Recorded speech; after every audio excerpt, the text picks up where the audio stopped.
Lors du sommet de la CEDEAO dimanche, les discussions ont mis l'accent sur l'opérationnalisation d'une force régionale permanente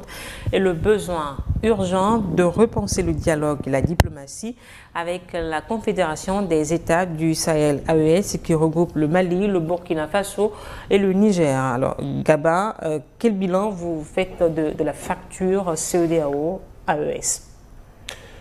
C'est que ça a fait beaucoup de mal aux pays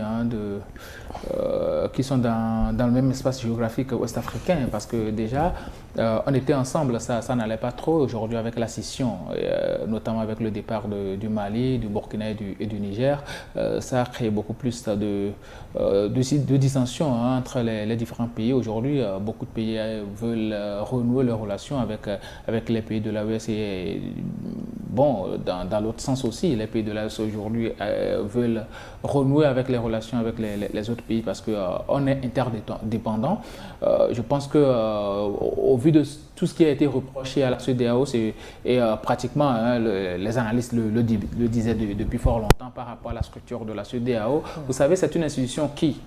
fonctionnait quand même très bien par le biais de ces commissions, mais le problème beaucoup plus de la CEDEAO, c'était lié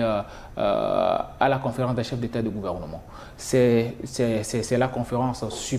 suprême d'ailleurs de l'institution qui bafouait pratiquement toutes les résolutions prises par les différentes commissions. Il suffit juste de prendre les résolutions et même les propositions de ces différentes commissions. Là, vous verrez que ce sont des commissions qui travaillent à ce que les populations dans la CEDEAO puissent s'épanouir, que certaines questions puissent être résolues. Malheureusement, la conférence des chefs d'État et de gouvernement, c'est d'ailleurs pourquoi beaucoup de personnes disaient que c'était devenu un syndicat des chefs d'État,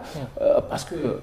ce sont eux qui bafouaient pratiquement toutes les décisions prises et prenaient même des décisions qui, parce que je me rappelle très bien par rapport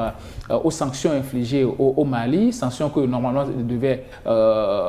implémenter l'UEMOA à l'encontre de ces pays-là, la CEDEAO s'était arrogée, la conférence